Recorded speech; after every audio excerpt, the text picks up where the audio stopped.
జీవనోపాధి కోసం సౌదీకి వెళ్లిన యువకుడు అక్కడి యజమాని కొట్టిన దెబ్బలకు తాళలేక ఇండియాకు వచ్చాక చనిపోయాడు. యజమాని తీవ్రంగా కొట్టడంతోనే ఆ దెబ్బల ఎఫెక్ట్తోనే అతను చనిపోయినట్లుగా కుటుంబ సభ్యులు చెబుతున్నారు. రాజన్న సిరిసిల్ల జిల్లా వేములవాడ మండలం నూకలమర్రికి చెందిన 21 ఏళ్ల పెదవేని రాజు 10 రోజుల క్రితమే సౌదీ వెళ్లాడు. ఏజెంట్లు అతనికి డ్రైవర్ పని అని చెప్పి పంపించారు. కానీ అక్కడికి వెళ్లిన తర్వాత రాజుతో గొర్రెలు మేపడం, ఎడారిలో కూలి పనులు చేయించడం చేశారు. అయితే తాను డ్రైవర్ పని చేసేందుకు వచ్చానని రాజు ప్రశ్నించడంతో సౌదీలోని అతని యజమాని రాజుని తీవ్రంగా కొట్టాడు. దీంతో తన పరిస్థితిని పలుమార్లు వీడియో ద్వారా కుటుంబ సభ్యులకు తెలియజేశాడు రాజు. నేను చచ్చిపోతున్నానే అమ్మా, నాతోటి అయితలేదే పుల్లు జ్వరం వచ్చింది అమ్మా, పుల్లు జ్వరం వచ్చిందే, నాకు నిలబడత్తలేదమ్మా, ఇలా నవ్వుతూ అయితలేదే అమ్మా, అమ్మా నేనుండమ్మా, నేను అత్తనే అమ్మా, అమ్మా అత్తనే ఇలా తీసుకోపోతే ఊరేసుకుంటామ్మా, ఇలా నాతోటి కాదు ఇక్కడ బతుకుడు, నేను ఊరేసుకుంటా. కొడుకు బాధ చూడలేని తల్లిదండ్రులు తిరిగి రాజును సౌదీ నుంచి ఇండియాకు రప్పించేందుకు ఏజెంట్లకు మళ్లీ 1,50,000 కట్టారు. దీంతో రాజును ఇండియాకు పంపించారు. ఇండియాకు పంపించే ముందు రాజును మరోసారి యజమాని తీవ్రంగా కొట్టాడు. రాజు ఇండియాకు వచ్చిన మరుసటి రోజే తీవ్రమైన కడుపు నొప్పితో హాస్పిటల్లో చేరాడు. పరిస్థితి విషమించడంతో అతను మరణించాడు. దీంతో గ్రామంలో విషాద ఛాయలు అలుముకున్నాయి.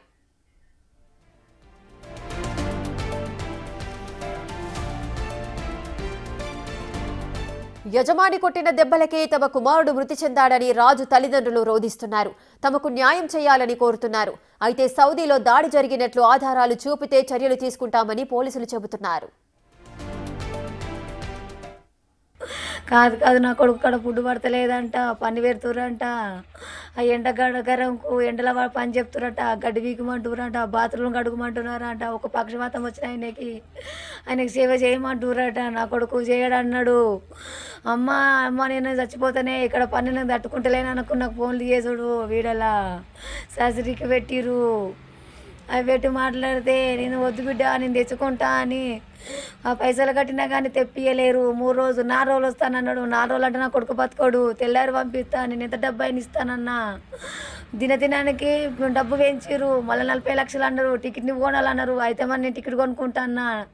టికెట్కి 40 లక్షలు 40,000 పంపిన, 30,30,30,30,000 కట్టించిన, టికెట్కి 40,000 కట్టించిన.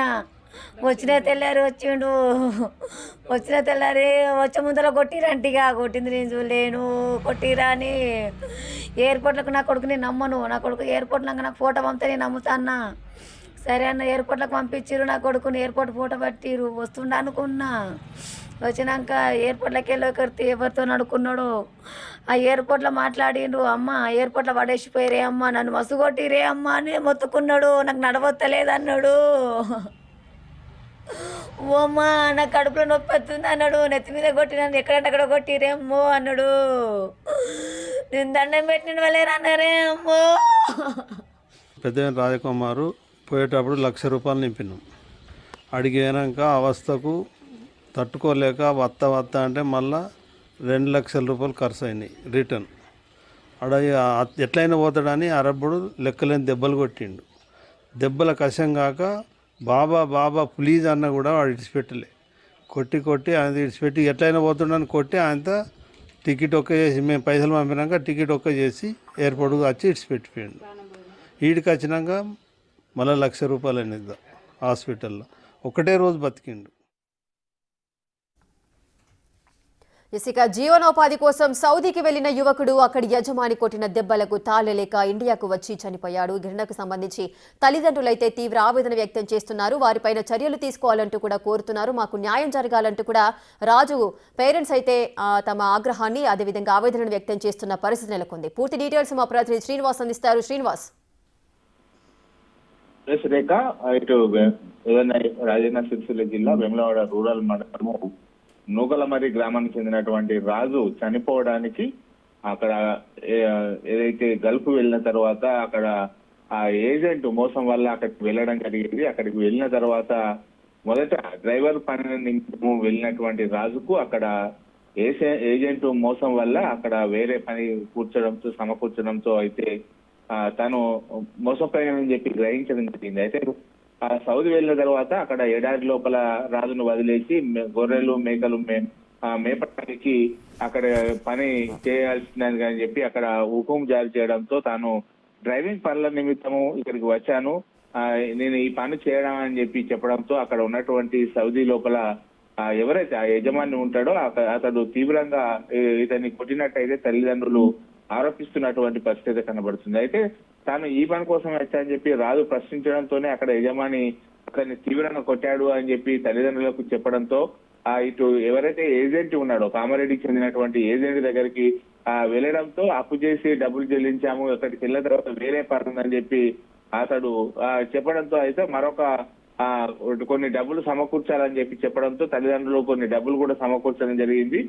సమకూర్చిన తర్వాత అదే తీవ్రమైన గాయాలతో ఇక్కడికి వచ్చి తాను గాయాలతో తనకు చాలా దారుణంగా కొట్టాడు అని చెప్పి అతని యొక్క వీడియో కూడా వైరల్ అవుతున్నటువంటి పరిస్థితి కనబడుతుంది. కడుపులో తీవ్రమైన నొప్పి రావడంతో ఇటు ఎయిర్పోర్ట్ కు చేరుకోగానే అక్కడికి బంధువుల ఇంటికి వెళ్ళాడు. బంధువుల ఇంటికి వెళ్ళిన తర్వాత అతనికి కడుపు నొప్పి తీవ్రం కావడంతో అయితే హైదరాబాద్ వెళ్ళాలని చెప్పి సూచించడం జరిగింది. కానీ ఆ చికిత్స పొందుతూ అతడు చనిపోయినటువంటి పరిస్థితి కనబడుతుంది. ఆరోగ్యం విషమించడం కారణంగా తన కొడుకు చనిపోయాడు. అక్కడ కేవలం గల్ఫ్ ఎవరైతే యజమాని దారుణంగా హింసించాడు, కొట్టాడు, తమకు న్యాయం చేయాలని చెప్పేసి తల్లిదండ్రులు వేడుకుంటున్నటువంటి పరిస్థితి కనబడుతుంది. ఇప్పుడు ప్రస్తుతం అయితే మృతదేహము ఇక్కడికి చేరుకోవడం కూడా జరిగింది. అయితే ఇటు పోలీస్ స్టేషన్ లో కూడా ఫిర్యాదు చేయడం జరిగింది. కానీ అక్కడ దాడి చేసినటువంటి ఆనవాళ్లు లేకపోవడంతో తాము ఎలాంటి కేసు కూడా నమోదు చేయలేకపోతున్నామని చెప్పి అయితే ఇటు పోలీసులు చెప్తున్నటువంటి పరిస్థితి కనబడుతుంది. కేవలం ఇటు అతడు అక్కడ మానసికంగా తర్వాత శారీరకంగా హింసించడం వల్లనే తమ కొడుకు చనిపోయాడు, తమకు న్యాయం చేయాలని చెప్పేసి తల్లిదండ్రులు కోరుతున్నటువంటి పరిస్థితి కనబడుతుంది. Rekha. Right, thank you Srinivas, thanks for the details.